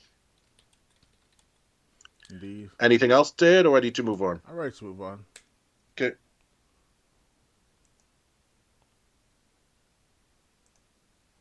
Two M-rated N64 games are now on Nintendo Switch online ahead of Halloween. Shadow Man, Biter of the Light Man. Nintendo Switch's online and expansion pack is celebrating spooky season with the addition of two M-rated N64 games, Shadow Man and Turok 2 Seeds of Evil. Both games featuring weird creatures to fight are available now on the premium subscription service just in time for Halloween. Shadow Man is a voodoo-inspired action-adventure game that originally launched on N64 in 1999. It tasks players with stopping an apocalypse planned by a villain named Legion. A remastered version of Shadow Man actually came to Switch and other consoles back in 2022 from developer Night Dive Studios. Meanwhile, Turok 2 Seeds of Evil came out in 1998 for N64 and was published by Acclaim like Shadow Man. The FPS sequel sees the eponymous hero going up against aliens and primitive foes. Turok 2 has also previously seen a remaster from Night Studios. These M-rated games become the fourth and fifth additions to the Nintendo Switch Online and expansion pack library in October. Two F-Zero GBA titles came to the service earlier this month, including the previously unlocalized F-Zero Climax and Banjo-Tooie just arrived for subscribers last week. The third anniversary for Nintendo Switch Online and expansion pack occurred recently as well, with Nintendo teasing new stuff on the way. There's also a mysterious Switch Online playtest happening currently that seems to be an MMO. The premium membership costs $50 a year for individuals and $80 annually for a family plan. Along with N64 and Game Boy Advance games, the expansion pack tier also grants access to Sega Genesis titles, Mario Kart 8 Deluxe DLC, and more. And there are no comments. So, have you ever played Shadow Man or Turok 2? I played Terra 2 on the N64 many decades. It feels like decades ago. Damn. It's been since I was like 10 years old, 12 years old, maybe playing Terra 2. I have the ownership of the game on the N64 somewhere in my TV stand next to me. I'm not sure if it was on my TV stand or it's in my pile of paperwork and other games and CDs on my other side of my room. So it's yeah, it's good times, good memories. Very challenging, I have to say, because you get stuck in Turok 2 a lot. If you're not a strategy game book or whatever you need to do, because I'm still in the first level last time I checked, and you get to go through like two portals or a portal to in order to like continue with the game and all. And I always get like stuck with like no dinosaurs to kill or nowhere else to go other than doing like other activities. That's about it. But that's all I can remember from Turok 2. Now, as far as the Shadow Man, so I heard good things about it. My friend, I call him Jay. Let's call him Jared. His name is Jared. He actually recommended to me get the Shadow Man game, and I think I got a copy of it so far. I think I'll do the gameplay of it soon. So that's all I can really remember of Shadow Man. Yeah, I really don't have much to say about Shadow Man. I played Turok 2 Seeds of Evil once, and I only played the multiplayer mode. I remember it being the first Turok to have a multiplayer mode. Um, but yeah, so I mean, since I can't comment on the single player, I will talk a little bit about the original Turok Dinosaur Hunter. Hmm. That again, these th- to talk about like games we don't get. Turok, perfect example. I know Turok on Xbox 360 didn't do that well, but it was still at least something different. Oh yeah. It wasn't cookie cutter like most games, and it actually worked. Even the 360 version. But back to Turok 2, Seeds of Evil. I think that's a great game. Shadow Man, I can't comment on it. Understood.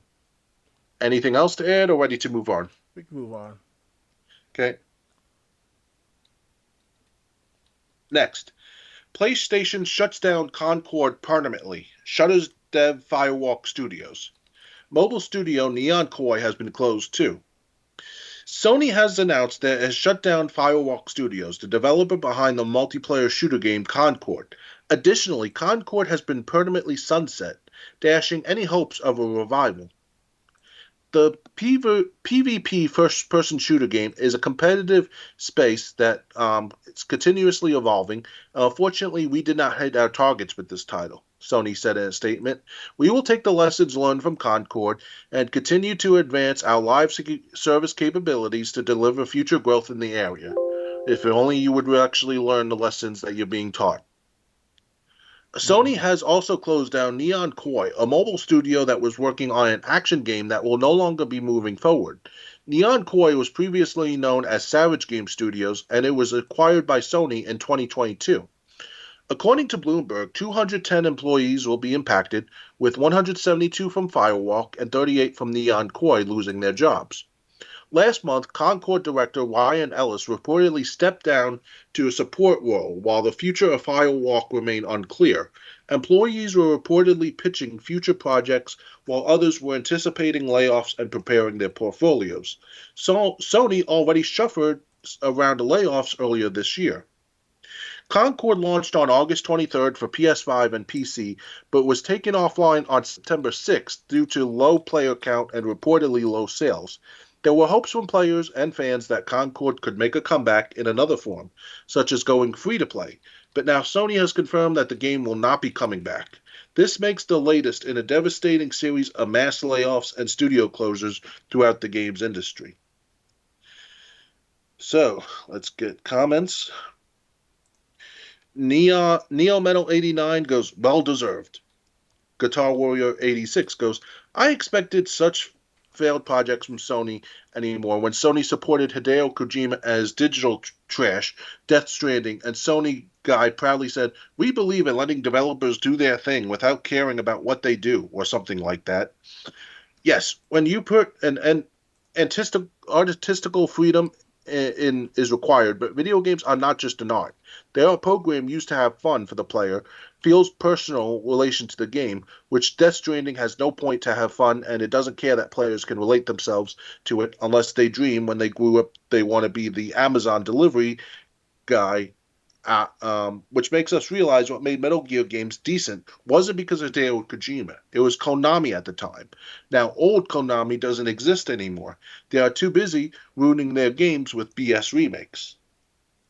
Video games are no rocket science. First, players gotta personally relate themselves to the game to even want to waste their life on it, and then it's gotta be fun so they will play it. However, what the current video game industry has, the characters in the game talks about pronouns for hours, and the program is literally woke trash that has the point of brainwashing people to enforce their BS mentality. And then when people dislike Concord and the new Dragon Age, game developers are like, you don't know what's art, and don't be narrow minded and accept our game, or something. I would rather play Crazy Bus instead because it's about what it's about without BS. It's not a woke trash disguised as something else, at least. And Adfern Zohan goes, and we didn't get Days Gone too. So, what do you think about these studios closing down because and the comments I read? Yeah, about Concord though. Obviously, I mean, it's still up in the air of how much the makers behind Concord spent on the game or the project, which is about 400 million in recent time. That's still up in the air. Surprisingly, it's damn, there's a lot of money to be spent just for one game that's like not even It's a brand new franchise, a brand new series altogether. It's like IP altogether too. It's like I would never spend that kind of money on that IP for just to risk it all like that. I mean, of course, yeah, I'll spend some money on it for the new franchise to see how it goes, but not like a 400 million. So and then now the page shuts down the Concord game altogether, and supposed to be after a week or so the servers, the online servers, the people to play on too. So it's and that's only like what fucking like excuse my language, but fucking like not even 1,000 players playing online. It's a shame. So it's worth it. To shut it down. Obviously they wasted the money. They could get it back through like restoring it to the online servers again, but that's only short term though. So that's what I hear recently, and I'm like, yeah, that's not worth it after a long run though. No, the average gamer is not going to spend you know it's time spending $40 for a copy that's like worse quality than Apex, if not Fortnite combined. And Apex and Fortnite did so well as a free to play game still to this day, and make all this billions of dollars in profit. I hear, especially specifically, I'm not sure which company it was. I think it was Activision Blizzard or some other major company like the Respawn, the EA. They made about $5 billion in microtransactions alone, just on microtransactions between these companies. It gotta be one of the other, but it's crazy. Like they're still gotta make their money, PlayStation and Microsoft and all. It's just that it's a hit and miss now. So Triple J. Yeah. Okay. Yeah. Um. Honestly, the second comment that I read, it's basically what the problem is. Um. Sony has learned nothing, obviously, from their statement. You can tell. Yeah. Um. And basically, it's this DEI bullshit, this woke bullshit that's got to get out of our games, or games are going to continue to suffer because a game it doesn't have to be relatable. I never when I played The Walking Dead, the Telltale series, I didn't relate to anyone, but I did want to see what was going to happen to the rest of the characters. The game was fun to play, and I wanted to see what was going to happen. So a game's got to be fun to play. It's got to have an engaging story. Metal Gear Solid had that, an engaging story, a game fun to play. Um, It's still relevant to today's world, especially in the politics of the matter. Yeah, it's Sony obviously learned nothing. They're still gonna try this woke BS, which, hey, you want to lose more money, by all means. If you gotta go bankrupt before you learn your lesson, so be it. Um, you think $400 million would have been a hit? $400 million hit would have been enough. Um, yeah, so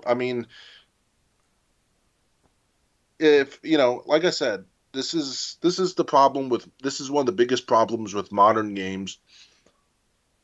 All you're doing is all studios are really doing and developers are really doing is hurting themselves. And when I really shouldn't say developers, I should say the executives that are the bosses of these developers.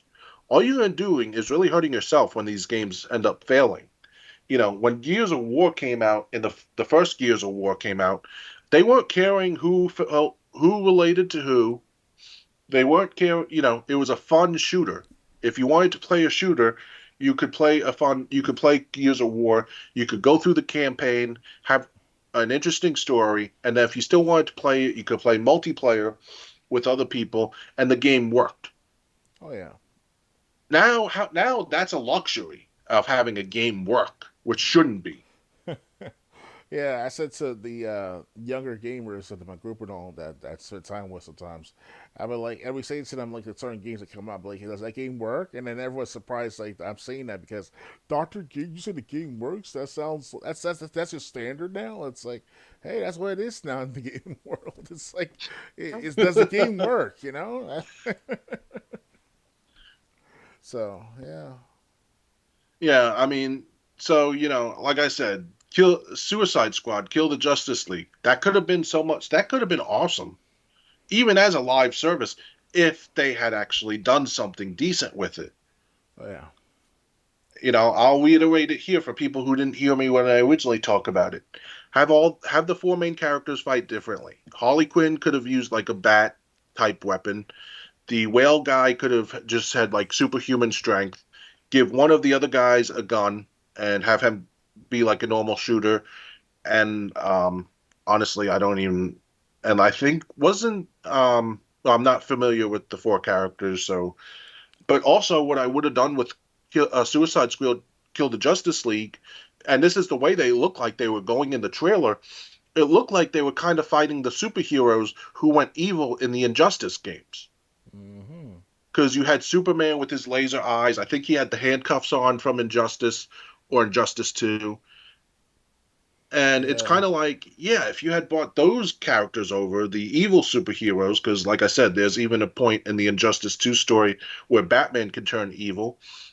Yeah, have the evil Batman, have the evil Superman, have the evil Wonder Woman who were trying to become like draconian dictators, and have the Suicide Squad fight those evil superheroes. But like I said, the superheroes were actually evil. So maybe the Suicide Squad's good, and you can kind of play with the fans' mind. Like, wait a minute, are you really fighting on the right side? Are you fighting on the wrong side?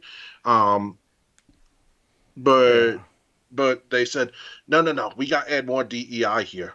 We got to add more. Um, we got to add more bullshit here. Yes. And if I recall correctly, and I might turn to the movie aspect of Suicide Squad. In the 2016 movie, it seems that way they're going to turn into superheroes at the end of the movie at first.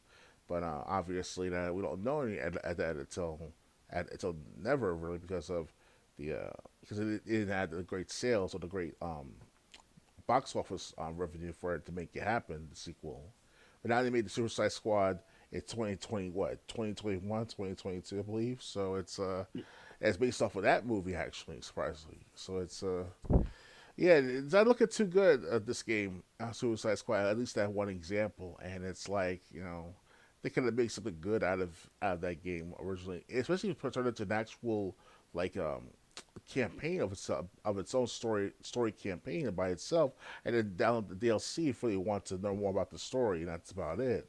You know, stuff like that And at you could least. have added in more villains, okay, maybe you would have ran out of attack styles eventually, or would have had to recycle them among um, among other characters, Mm-hmm.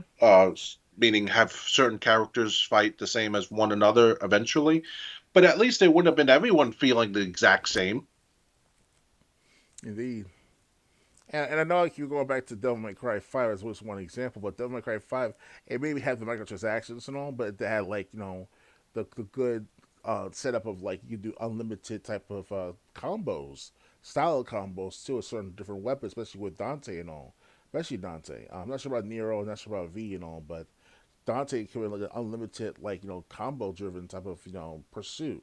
And also, too, the story itself was good. It ended on a good note if you got the proper story intact from the previous Devil May Cry games.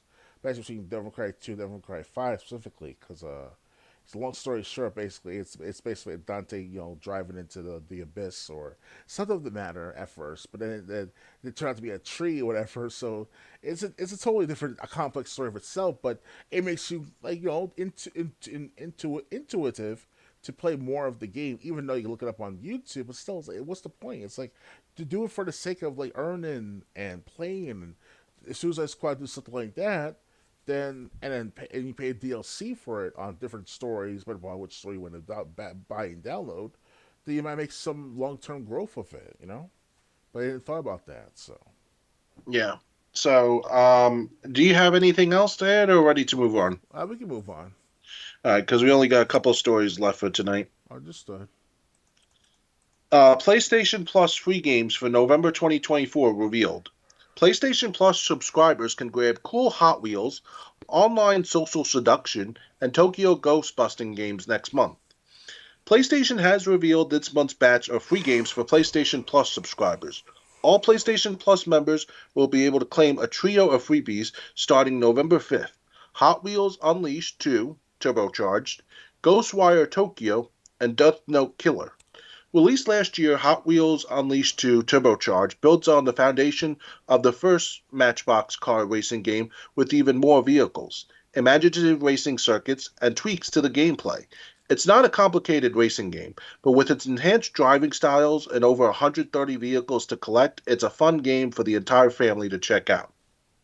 For something less kid friendly, Ghostwire Tokyo is a mix of first person action, spellcasting, and spooky enemies to pummel. Set in Tokyo after it's overrun by supernatural forces unleashed by a sinister occultist, it's up to you to get to the bottom of this mystery and save the day. If you want to grab Ghostwire Tokyo on PC, you can get it for free through the Epic Game Store starting October 31st, but you only have until November 5th to do so. Finally, Death Note Killer is a brand new game that mixes detective work with teamwork. Based on the hit anime series, players have to figure out each other's identities and eliminate the opposition in this battle of wits. The Death Note, a supernatural book that can kill anyone whose name is written in it, is hidden among the players, and you'll have to formulate strategies on the fly to emerge triumphant in this high stakes game. If you haven't claimed October's PlayStation Plus free games yet, Doki Doki Literature Club Plus, Dead Space, and WWE 2K24, make sure to do so before next Tuesday. You can also check out all the games added to the game catalog for PlayStation Plus Premium and Extra subscribers this month. So let's look at comments. Let's see. Abdurrahman 1980 or 1981 goes, I played Ghostwire Tokyo when it was on PlayStation Plus Extra. I didn't have time to complete it. They removed it. I bought physical copy and finished the game.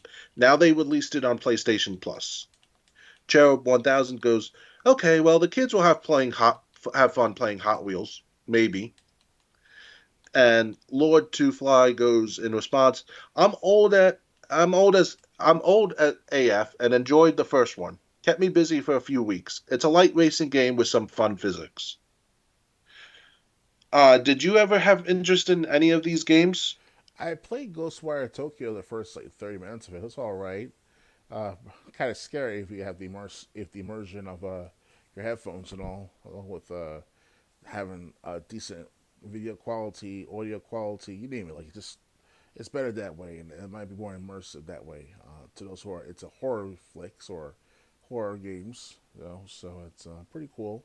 Guess I got more to do in that game.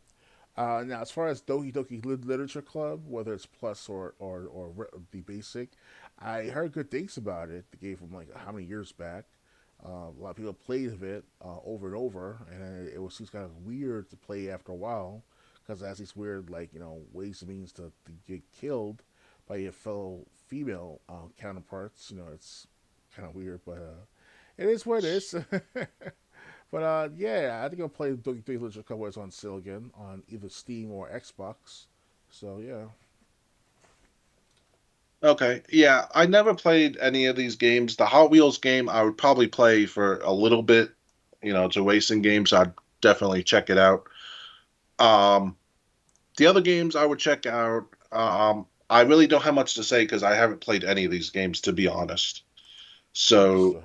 I mean, would I try them out if I had the chance? Sure. This isn't like we're adding Harry Potter Quidditch World Champions. Um, the less said about that, the better. Um, but yeah, so I mean, if you subscribe to PlayStation Plus, you will be able to get these games starting next Tuesday.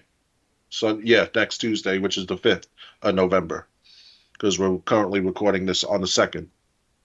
Okay. Anything else to add, or ready to move on to for the final story tonight? Yeah. So what's the final story, please? Okay.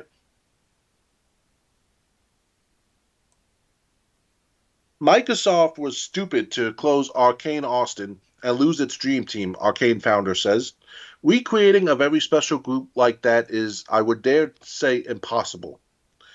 Arcade founder Rafael Colantonio has commented on Microsoft shutting down Arcane Austin earlier this year, a decision the Wolfeye Studios boss has labeled a dumb move made by the company. According to the veteran game developer, Arcane Austin was comprised of a special group of people who had the potential to make another hit game but never got the chance to do so following the poorly received Redfall. I think if you look a little bit, it's obvious that Kane Austin was a very special group of people that had made some cool things and that could pull it off again. Calatanio said to PC Gamer. Recreating a very special group like that is, I would dare to say, impossible. It takes forever. When you have that magic of Harvey Smith and Ricardo Bear that all come together, it's a specific movement in time and space that just worked out this way, that took forever to reach.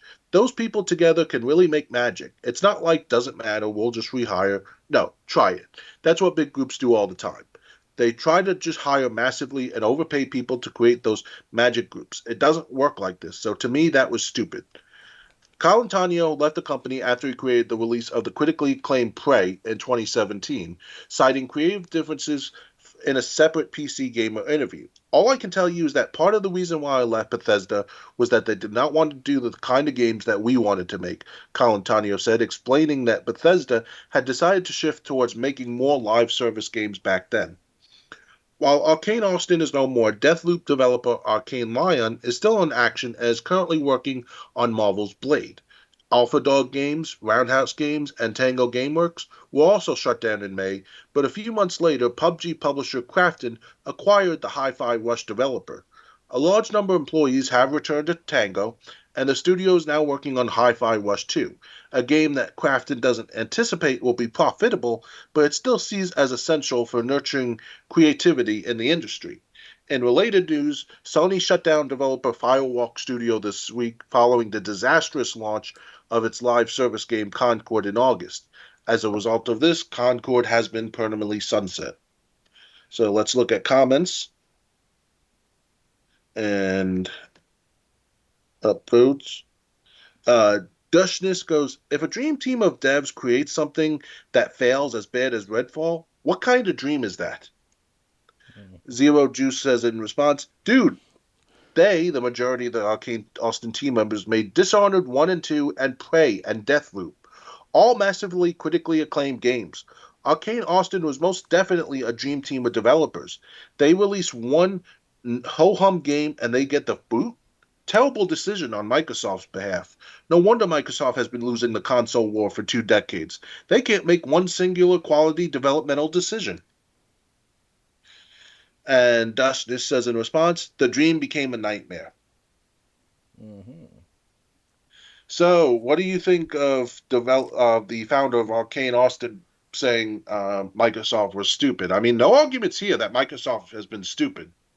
Oh yeah, I mean, you can't fix stupid at the end of the day, but it's a $3 trillion company, so I mean, what to expect at first, right? So I mean, I don't know how they got there if it's $3 trillion value.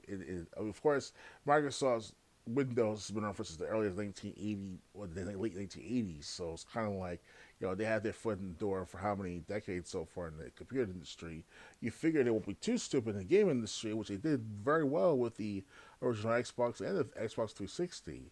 But since the Xbox One came out and all with Phil Spencer took over the head of Xbox as early as 2013, and he made some good feats and all with the Xbox One, in my opinion. In my opinion, that is with Major Nelson and all.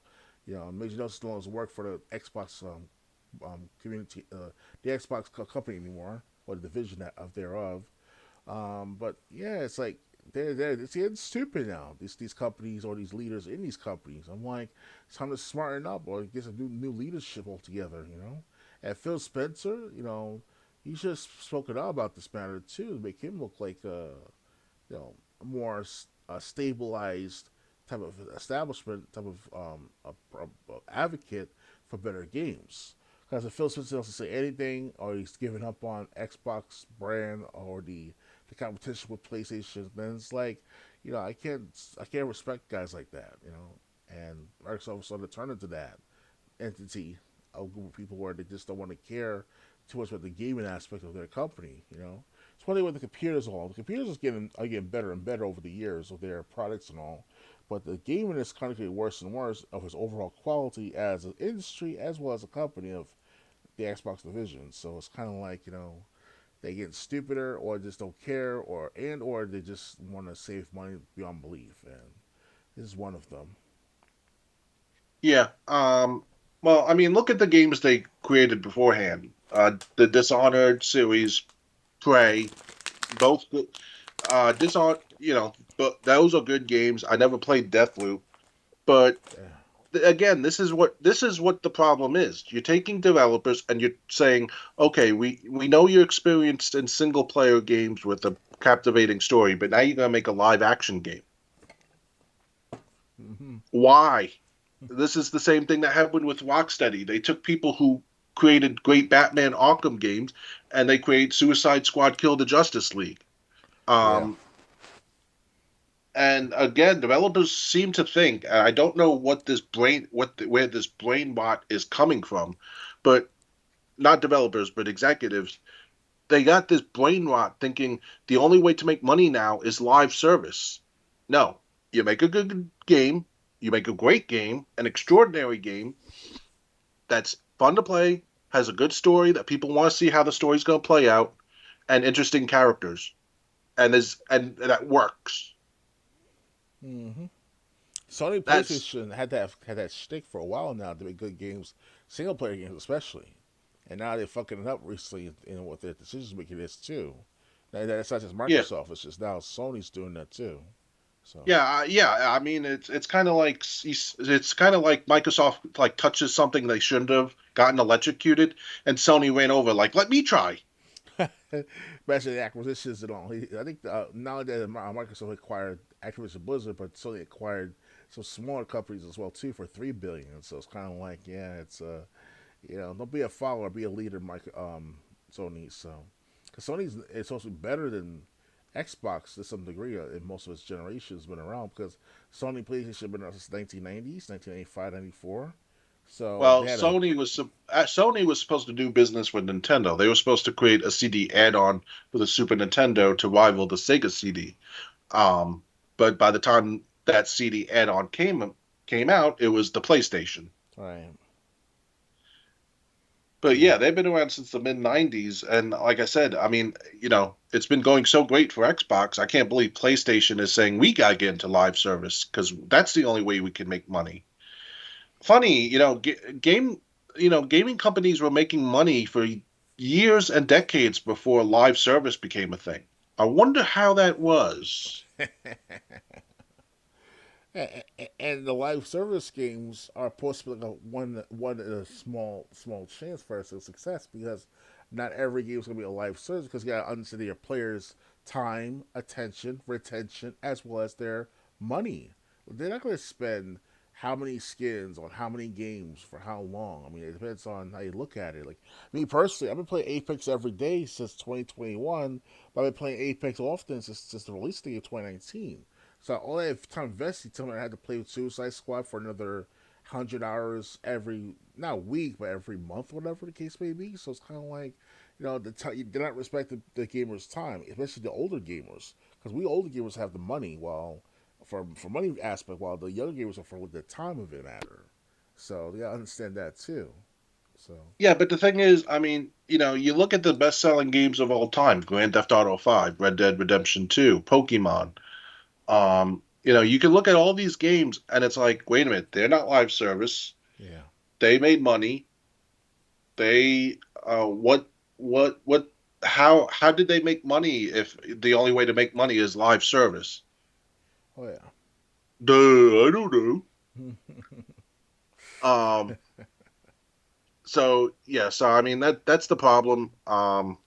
Like I said, Sony has learned nothing. Um Sony learned nothing. They're gonna continue to lose more money. Um and yeah, maybe we don't take people that are known for single player games and put them in this live service bullshit. hmm, Because then Arcane Austin would still be around. Like I said, Dishonored, I liked it. I didn't complete either of the games. I didn't complete Prey. But I did play those games and I enjoyed them. hmm, They didn't have to be live service. yeah. There's a point there.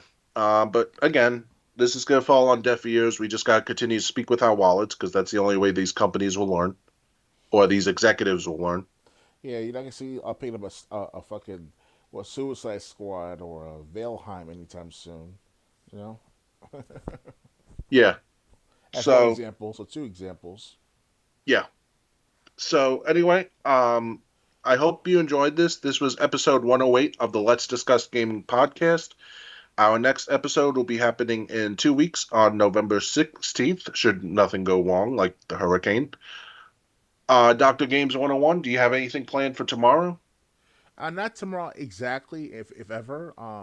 Usually throughout the week, weeks or days prior to the podcast, and all I do let's plays and gameplays, as you guys can tell.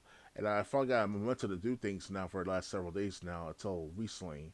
So it's hopefully everything goes well with my recordings for the Cyberpunk 2077 gameplay, because I had technical issues with my previous two, three, four videos, and hopefully it will be fixed by the time I play the Cyberpunk again. So, because there was very few problems with Cyberpunk than I did because of programming issues. So I got a new computer, surprisingly, that I forgot to mention to you guys. My friend DMC, I don't think you ever met him yet, Triple J, but I've been friends with him for decades, a decade and a half now, and he donated to me the computer I'm using right now as we speak. So thank you for that, DMC. So that's all I can say for the matter, and hopefully in a few days I'll continue to do more gameplay. Yep. All right. So I don't have any plans for tomorrow. I might end up being on Twitch, um, playing a game. I'm not sure. Um, but until next time, good night, everyone. Later, guys.